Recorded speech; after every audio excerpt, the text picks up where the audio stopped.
Man, what is happening, my YouTube family? Of course, it is your boy B New coming at you this Friday morning. It's rainy here where I am, but it is definitely not a gloomy day because, as we all know, the Los Angeles Lakers went up 2-1 on the Phoenix Suns on yesterday, and we'll talk about that in just a moment. But as always, first and foremost, positive vibes, energies, and vibrations to all of those who may be listening or watching the show this morning. So now that I got that out of the way, we already know what time it is. So if you listened to the video on yesterday and I told everybody to make those 3 bets in the straight up to stay away from the point spread because that could be dangerous, especially in the playoff time, because you just never know what kind of runs team could go on, what kind of last second 3 could be hit, what kind of garbage time might happen. I mean, it's just a lot of different variables. It's a lot different than actually making those sorts of wagers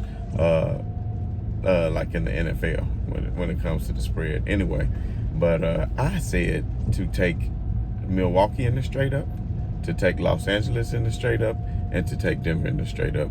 And just as I predicted, rightfully so, all 3 of those teams came away victorious. And I'll touch on those other ones in just a moment. But as you all know, what we focus on today is that of the Los Angeles Lakers.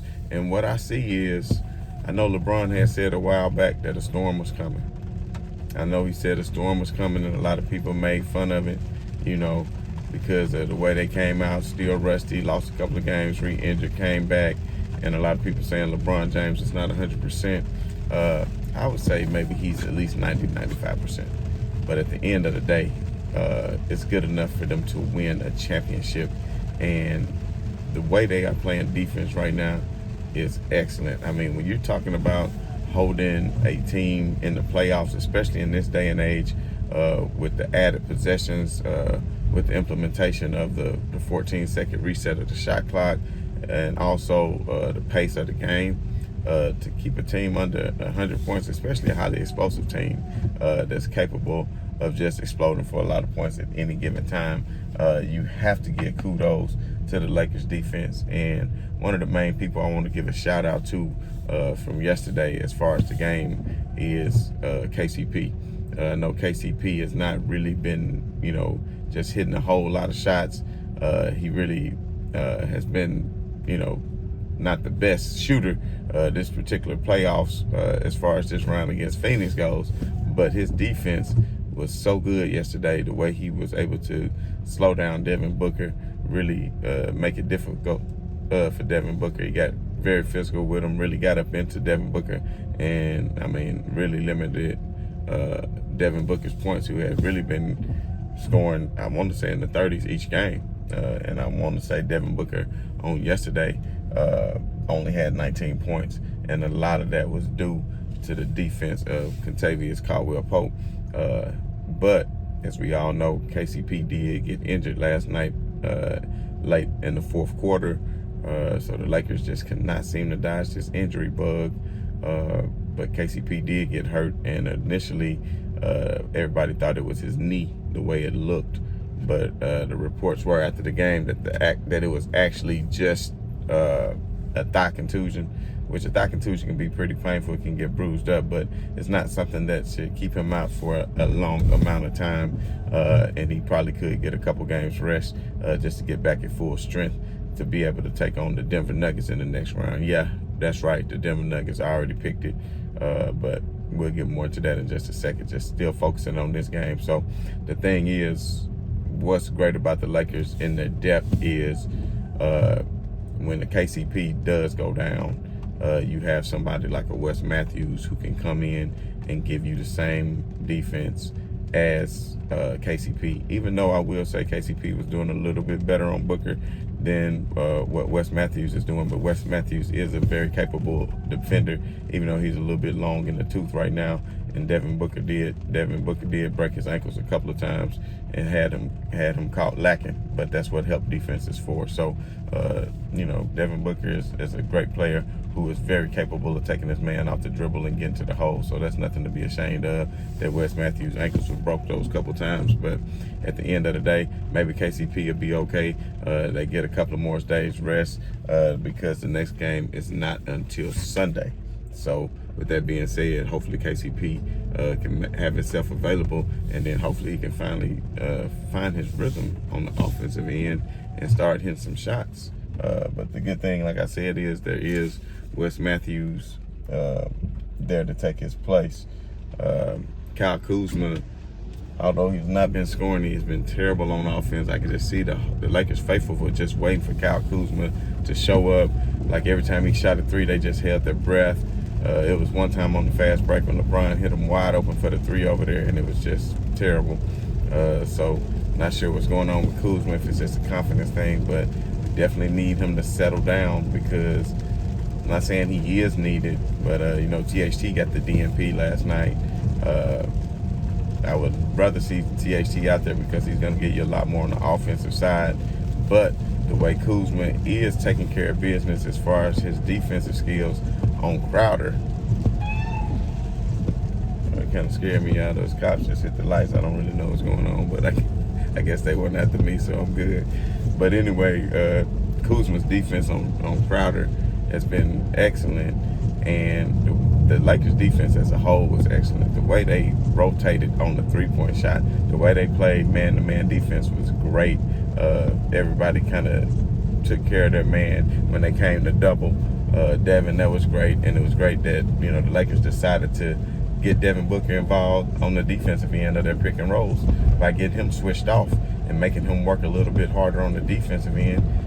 Kind of takes away from what he's capable of doing on the offensive end, because he gets tired a little bit more. And as this series wear on, see, he's not really used to being in the playoffs in a hard-fought series, something that LeBron James is doing. Kind of like if you remember the finals last year when Jimmy Butler was doing this thing. He could have a triple-double, but he wasn't going to come back and do that the next game because he's not, he's not used to doing that. LeBron James is. So speaking of LeBron James, everybody keeps saying, he lost a step.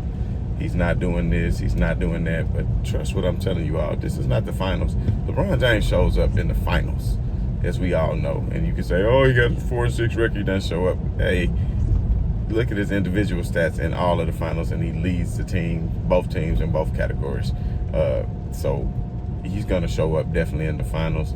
And the thing is, right now, he had 9 assists yesterday, and a lot of them were so pretty, and he should have had a lot more assists. If Kuzma could actually make a shot, he would have had 3 more assists just on that alone. But what LeBron, I think, is trying to do is, as he goes further into the playoffs, since he knows he's older, he's conserving his energy for when he's really going to need it. And right now, against the Phoenix Suns, he can conserve that, and this is more of an AD series because that's what they need to attack in the paint. And I'm so glad, and speaking of the paint, I'm so glad that the Lakers didn't fall in love with the three-point shot again on yesterday, because on three-pointers, they were 7 out of 28, while Phoenix was 11 out of 29. But, they didn't fall in love with it and take 39 or 40 three-point shots. I hate when they do that and shoot a low percentage from it. They just dominated the paint points, which was excellent. And the rebounding, that's where the Lakers really dominated, and that's what I'm trying to tell you all. Drummond is starting to find his way with Anthony Davis, with them playing together, even though it's not really stretching the floor. They are starting to find their way together, and Drummond had 11 rebounds and AD had 11 rebounds. So think about this, Ayton had 11 rebounds. So that might be my angel number, y'all. I don't know what's going on. I've been seeing a lot of 11s lately, a whole lot of 11s. But for Drummond to have 11 rebounds and AD to have 11 rebounds, that's 22 rebounds between them. Meanwhile, Ayton only had 11 rebounds. So they're getting back to dominating the glass the way that they're supposed to. And rebounding is very important in a series like this, because rebound gets you extra possessions, whether it's on the offense or the defensive end, because if you get the defensive rebound, then you've done what you had to do to create a stop. So I look at a defensive rebound as a stop. It might not be a steal, it might not be a turnover, but it's a stop. They did not convert points on that end, and then you were able to get the rebound. And the offensive rebounds, to me, people say they're more important, but hey, they just as important. But offensive rebounds are great because a lot of times they lead to easy putbacks, and Andre Drummond definitely had his share of those last night. Marc Gasol, he played pretty well. I didn't like the fact that he came in late in the first quarter, and then right as the quarter ended, he went right back to Drummond. I guess he wanted to have LeBron and Drummond play a little bit without AD and experiment a little bit. And as a result, the Lakers really weren't able to get the separation they needed. Marc Gasol was the lowest net negative yesterday, so I know a lot of people might be wanting Montrez to come in and get some playing time. I think he did deserve some sort of playing time, especially as the Lakers were pulling away, but you don't really just want to give him garbage time. But what I can definitely see on the sidelines, which is much fun as the Lakers were having last night. Drummond was having fun on the sidelines. Montrez was having fun. LeBron was getting everybody amped up. The way he was going at it with Crowder back and forth really had the Lakers really amped up and just having a great time. So I didn't sense any sort of animosity that I'm not getting playing time, because at the end of the day, they all want to slide on that ring and hold up that trophy. And at some point you contributed during the season and during the playoffs. Just like next round, you would imagine Trez might not get as much playing time only because of Jokic. Because you got to imagine that, just to be honest, I'm going to call it right now, Drummond is playing well. But one thing I don't like about Drummond, he fumbles the ball too much. Like LeBron hit him with some nice passes right on his hand, and he fumbles the ball a little bit. But that's not what I'm trying to bring up. Basically, what I'm trying to bring up is Jokic, is the MVP center for the Denver Nuggets, is going to be stretching that floor. And I'm not trying to get into too much of a preview, but Andre Drummond is not a perimeter defender.